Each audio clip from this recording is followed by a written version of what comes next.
Maurice Polo est avec nous, bonjour.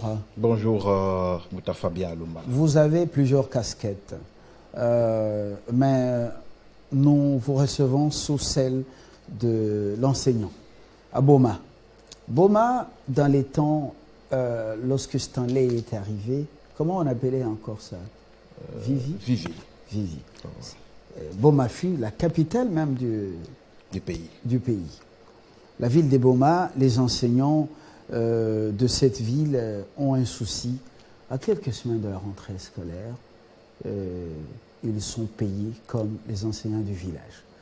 Et ça les chagrine. Vous êtes leur porte-étendard pour en parler ce matin ici. Oui, avant d'aller dans le fond de la matière, parce que ça c'est la troisième fois que je suis ici, mais laissez-moi vous être reconnaissant, parce que le Mukongo se distingue par la discipline et la considération. Le Mukongo. Le Mukongo d'abord, parce que je suis un Mukongo moi. Ce que vous faites chaque matin, vous ne prêchez pas dans les heures, Fabien. Je ne suis pas prédicateur. Donc, vous êtes en train de diquer, ne serait-ce que le minimum de cette jeunesse-là, qui est encore le minimum de la conscience humaine. Voilà pourquoi j'ai initié même une plateforme où vous avez 22 associations de jeunes. J'ai intitulé ça « Conscience citoyenne pour le développement ». À Boma. Donc, oui, à Boma. Donc, le matin, quand on vous suit, on sent le souci et l'amour patriotique et l'amour sincère que vous avez. Donc, nous sommes très ravis d'être devant vous. Et puis, nous vous demandons de continuer comme ça, parce que ce n'est pas facile pour éveiller la conscience, et surtout que nous sommes affamés. On vous écoute de l'autre côté, le ventre ne bouge pas. Alors, nous saluons tous les Bomatraciens, tous ceux qui nous suivent à Mwanda, Matadi. Alors, nous sommes avec lui ici, l'enseignant qui n'a pas sa langue en poche, mais qui est très noble, très noble. Nous l'avons croisé dans les couloirs ici. Il nous a fait part de beaucoup de choses. Merci pour cette reconnaissance. Merci beaucoup. Alors, je voudrais maintenant aborder le sujet. J'étais d'abord ici la première fois. Nous sommes venus dire que nous sommes victimes d'une injustice sociale. Nous avons intitulé ça injustice sociale parce qu'il n'y a pas un critère qui motive cette décision de nous classer sur la liste des enseignants de la brousse. Vous l'avez dit, je sais que vous avez une connaissance abondante là-dessus par rapport à l'histoire de ces pays. Quand on parle de Boma, il y a des gens qui négligent Boma.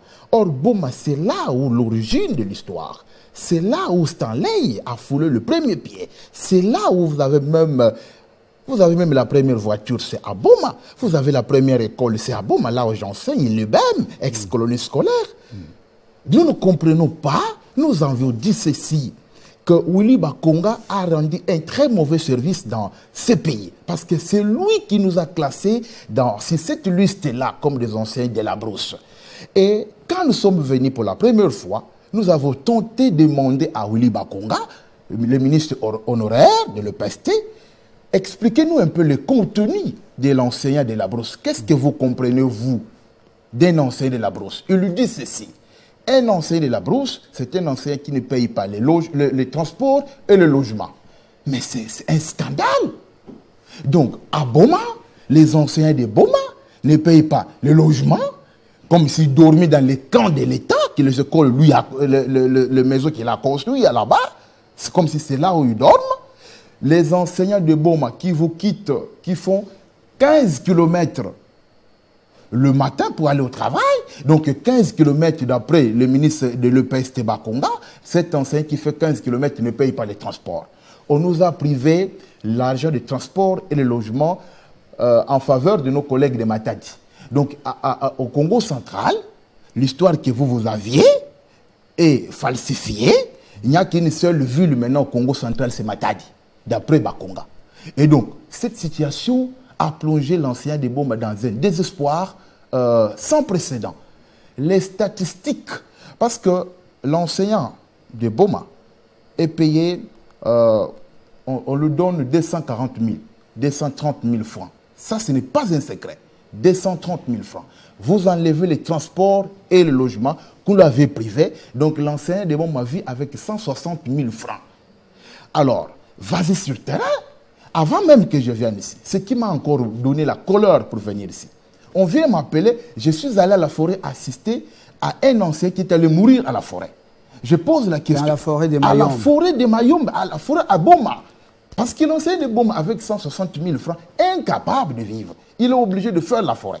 Et à la forêt, l'enseignant... Et qu'est-ce qu'il fait dans la forêt? Mais il cherche quelque chose à manger. Ils font le jardin. Parce qu'avec 160 000, c'est impossible. Je suis allé, j'ai vu le corps d'un enseignant qui vient de faire, je crois, 30 ans dans l'enseignement. J'ai posé la question, mais c'est quoi? C'est le souci de la vie. Comment moi, depuis longtemps que je suis un enseignant, on ne m'a jamais qualifié un enseignant de la brousse, et aujourd'hui on me qualifie d'un enseignant de la brousse, on privilégie les enseignants de Matadi. Je suis allé, cette situation, nous avons organisé une marche. Je suis allé voir le gouverneur. L'enseignant de la ville, lui, il touche combien? L'enseignant de la ville, par exemple, non, parce que Bakonga a classifié selon les zones salariales. Il dit qu'il y a 3 catégories.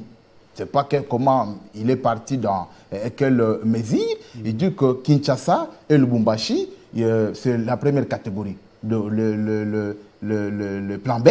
Et vous allez le ville chef-lieu, deuxième catégorie, et la troisième catégorie sont des enseignants de la brousse. Et au lieu, nous, à Boma, de nous classer dans la deuxième catégorie, comme les enseignants de la ville, nous sommes classés dans la dernière catégorie comme des enseignants de la brousse. Et on a organisé la marche.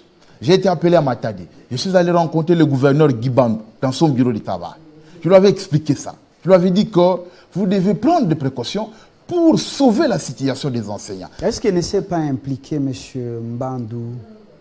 Non, non, parce que il nous a promis à moi, il a dit que Maurice, écoutez, parce que Mbandou me connaît, il a dit que Maurice, écoutez, tu m'as expliqué, je suis convaincu qu'il y a une situation qu'il faut réparer, mais je vais vous accompagner. On attend l'accompagnement jusqu'à aujourd'hui, ça ne vient jamais.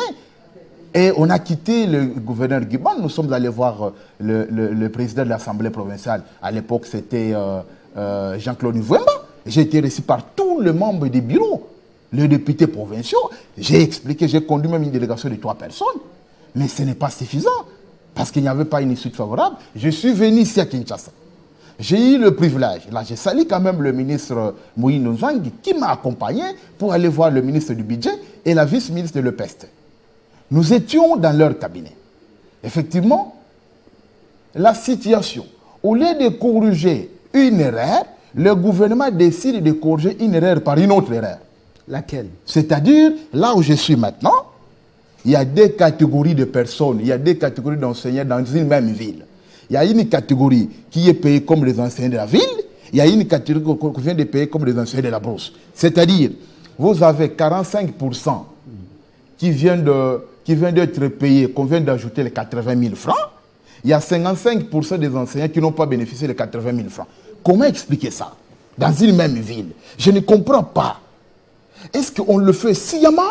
Est-ce qu'on le fait parce que c'est une année électorale pour que les chefs de l'État puissent manquer le discours à Boma, au Congo central? Ou derrière ces actes, il y a quel motif qui est caché? Nous ne comprenons plus grand-chose. Quand vous allez maintenant à Boma... Vous n'avez pas vu Tony Mwaba? Tony Mwaba est venu même à Boma, mais il nous a évités. Tony Mwaba est venu à Boma, les ministres. Nous, on croyait que quand il est venu à Boma, ça allait être une opportunité. Mais même si on n'a pas vu Tony Mwaba, mais j'ai vu du moins la vice-ministre dans son cabinet. Je lui avais fait part qu'on ne peut pas se taire. Nous n'avons pas...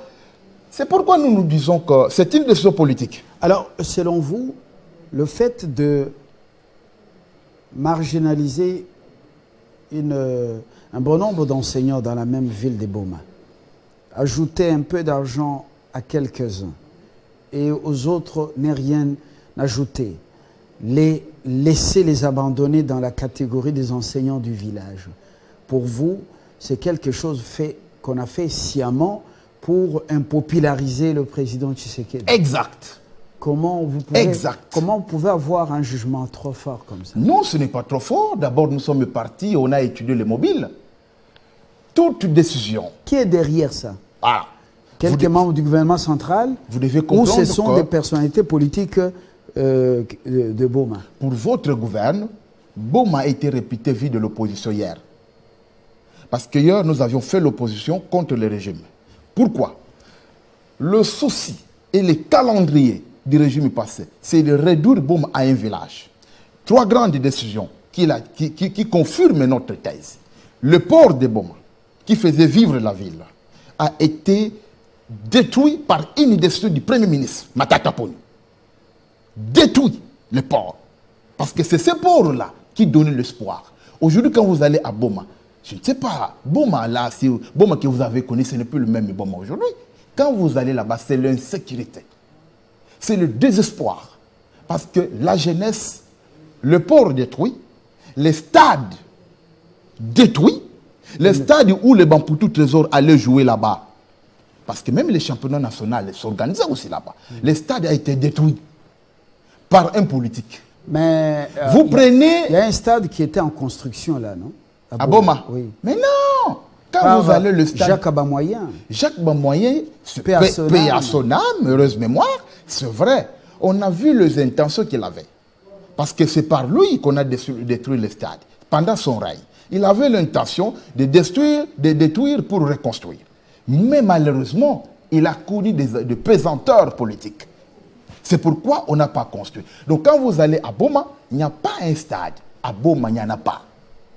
Dans la même ville, s'il vous plaît, on a même divisé, on a pris la partie la plus populaire, kilomètre 8. On a annexé ça à Mwanda. On a annexé à Mwanda pour effectivement chosifier la ville. Vous voyez le problème? Donc, les gens qui sont presque dans une même ville, mais ils sont sécurisés par Mwanda. Et quand il y a l'insécurité là-bas, on ne sait pas y aller là-bas. Ça devient comme Berlin. Voilà les problèmes. Voilà ce que nous subissons à l'époque de la guerre froide. Voilà. Et en dehors de ça, toutes les ressources qui faisaient vivre la ville de Boma, détruites, fermées. Fermées par les politiques. Bralima, on n'en parlait pas. Donc, quand vous êtes à Boma, vous observez les gens, vous sentez que c'est la misère dans le chef de la population. Mais maintenant, la grave de ce qui vient de tomber encore, celle de considérer les enseignants de Boma comme les enseignants de la brousse, donc c'est de le gire. C'est pour nous. Et vous pensez que derrière ça, il y a des gens?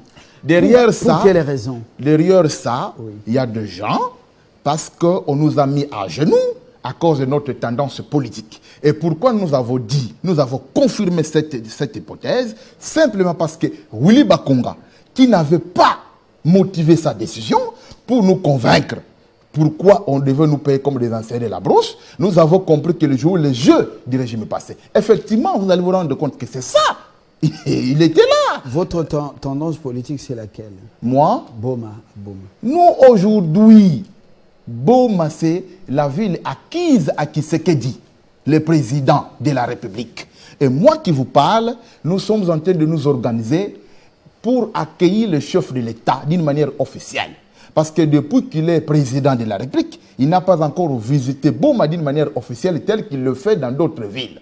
Il vient, il s'organise, tribune populaire, et il dialogue avec les jeunes leaders et la population. Nous sommes en train de nous organiser. À Boma, c'est Tshisekedi. Pourquoi Tshisekedi? Parce qu'effectivement, son père Étienne, la ville là, était ville acquise à l'UDPS.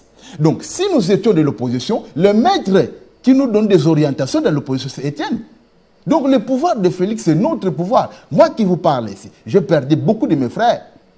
Parce que nous étions dans une élite.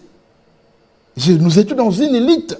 Pour que... Mais comment le même pouvoir pour lequel vous avez souffert, il ne parvient pas quand même à vous écouter, surtout les enseignants de cette ville, dans une ville qui est confrontée à des défis économiques énormes, et socio-économiques, voulais-je dire.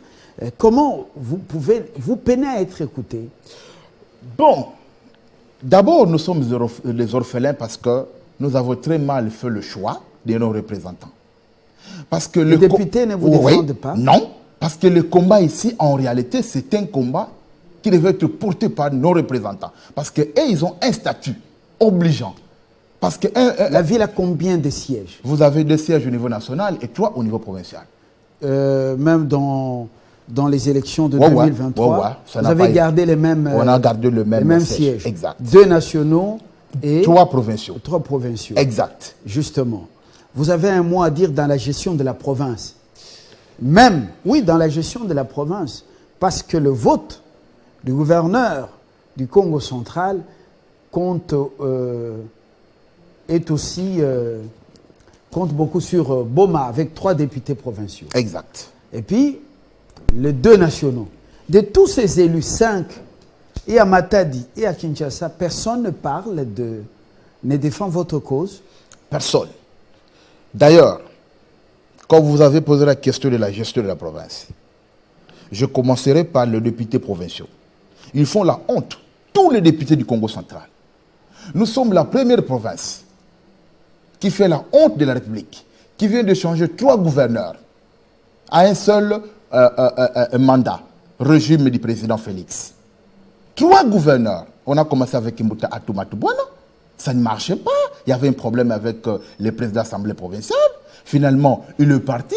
Mbuta Justin Louemba est venu. On croyait que c'était fini. Même scénario. Il est parti. Maintenant, on a organisé même les élections. Nous avons Guy Bandondongit. Qu'il fasse l'évaluation. Qu'il fasse l'évaluation. Quelle honte.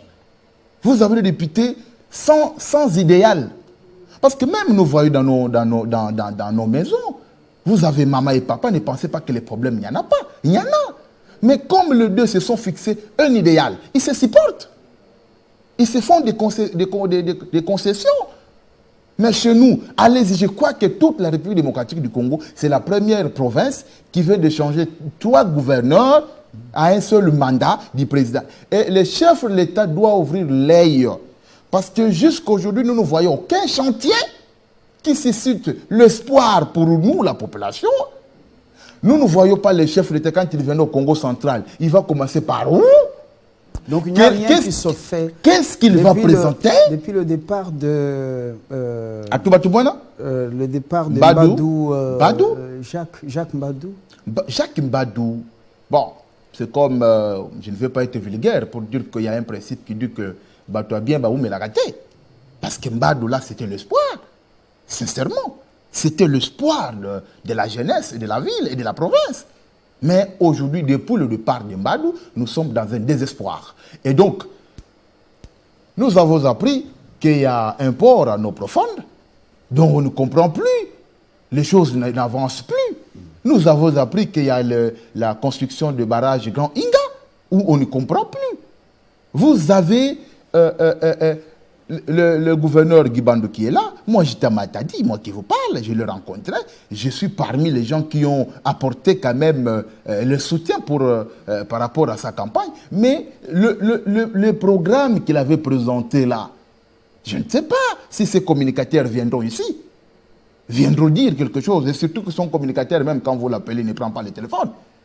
Il viendra ici peut-être sur ce plateau dire réellement ce qu'il a fait. Parce que nous, les grandes lignes qui composent le programme du gouverneur Guibandou, pour lesquelles il a été élu, nous ne voyons pas les lignes bouger. Nous avons élu le gouverneur, nous, à Boma, pour tirer la rivière Kalam. Il y a une rivière qui tue beaucoup de gens là-bas.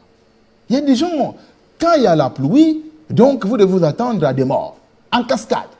Nous avons dit qu'il faut tirer cette rivière. Jusque-là, il a était à Boma ou à Matadi? Pardon? La rivière Kalamou. Kalamou, c'est à Boma. Boma ou à Matadi? C'est à Boma. Oui. Je parle plus de Boma parce que c'est là où je suis. Oui. C'est vrai que j'ai une structure qui couvre la province parce que j'ai des informations sur les 10 territoires de la province. J'ai installé mes gens sur les 10 territoires de la province avec ma fondation FCCD. Alors, quand vous allez, nous avons dit, monsieur, son Excellence Guy Bandou, il faut tirer Kalamou. Parce que s'il y a la pluie, il y a un problème. Jusqu'aujourd'hui, ils ont commencé, mais on ne comprend pas, ça ne bouge plus. Nous lui avons dit, faites le nécessaire pour réanimer le port de Boma.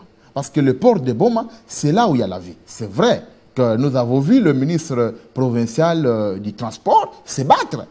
pour essayer de donner le meilleur de lui-même pour le port de Boma. Mais le port de Boma, la relance des activités de port de Boma, ce n'est pas seulement l'affaire de la province. Voilà pourquoi maintenant je monte avec les députés nationaux qui ne font absolument rien.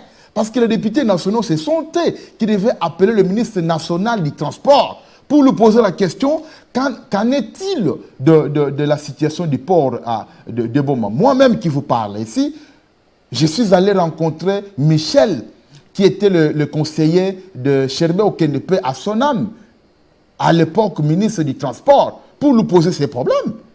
Et donc, jusqu'aujourd'hui, même le port, rien ne va, parce qu'avec la concurrence qu'il y a au Congo central entre le port privé et le port de l'État, rien à espérer. Voilà le stade d'abord. Même le gouverneur, il était au stade là-bas de Boma. C'est là où il est venu lancer le tirage de la rivière Kalamo. Mais on ne voit pas grand-chose. Donc pour nous, nous sommes... D'abord l'insécurité, c'est parce que nous avons beaucoup de choses à dire, mais je vois que le temps nous trahit. Oui. Peut-être que nous aurons encore une faveur d'être devant vous. L'insécurité, à Boma, vous avez 17 quartiers. Vous avez 3 communes. Mais à peine, nous avons une petite voiture, une petite jupe pour les policiers. Mais souvenez, voyez la grandeur de la ville. Quand il y a un problème, par exemple à Dinalo, comment vous serez arrivé à dépêcher une seule voiture dans une grande ville comme celle-là, Boma? Nous appelons ici dans ces plateaux. Et je sais que comme la situation est entre vos mains Télé 50, je connais la force de cette chaîne. Je connais Jean-Marie Kaski et Jean-Marie Kassamba. Qui êtes vous, Fabien, et l'ensemble de cette équipe. Essayez de sauver la ville de Boma. Qu'on trouve la solution par rapport aux enseignants de Boma. Merci. Si on ne trouve pas pour nous, la solution, c'est quoi? Il faut que cette catégorie d'enseignants qui n'ont pas eu les 80 000 puissent être payés. Sinon, il n'y aura pas rentrée scolaire. Et je lance un appel à l'endroit de tous les enseignants qui sont en train de me suivre, que le samedi, ce samedi, nous aurons une assemblée générale de tous les enseignants, toutes les enseignantes à l'ITP à partir de 11h, pour que je fasse la restitution, parce que demain j'aurai une rencontre avec le ministre. Voilà un peu ce que nous demandons auprès de vous. L'appel à l'endroit du chef de l'État. Chef de l'État Félix-Antoine Tshisekedi Tshilombo, je ferme mes mains. Vous ne devez pas terminer votre mandat sans venir visiter la ville de Boma d'une manière officielle, le Congo central, et même aller voir là où se repose le premier président de ce pays. Parce que vous avez connu un premier président, et vous aussi, vous serez un président honoraire. Il faut respecter, ne serait-ce que cet esprit-là, là où il dort, à Singini. Parce que nous ne pouvons pas, nous, du Congo central, comprendre que le président termine son mandat sans visiter là où dort le premier président, Joseph Kassavou. Merci beaucoup, Maurice Polo Kambou, d'être venu en toute franchise exposer les problèmes qui se posent à Boma et avec un clin d'œil sur la province, parce que vous avez une structure qui est représentée dans tous les 10 territoires qui forment les 3 districts, Lukaya, Cataracte et Bas-Fleuve. Voilà. Je connais bien le Congo central. Voilà. Alors, excellente journée, excellente semaine. Nous vous donnerons encore une chance avant de partir. Donc, merci beaucoup. Alors, enlever la discrimination sociale, payer les enseignants, ils font tous partie de la ville de Boma, payez-les comme il faut. Ne faites pas la contre-campagne contre les dirigeants. Très important. Au revoir.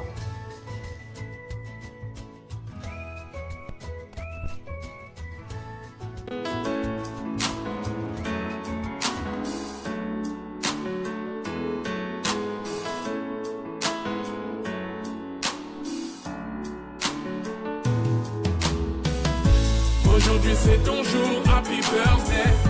Tout le monde à la maison, happy birthday.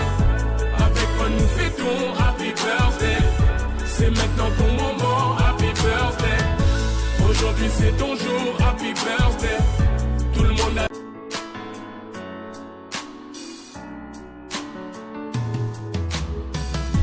Aujourd'hui c'est ton jour, happy birthday. Tout le monde à la maison, happy birthday.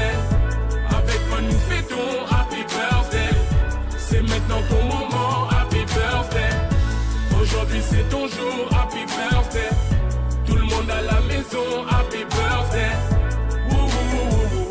Happy birthday.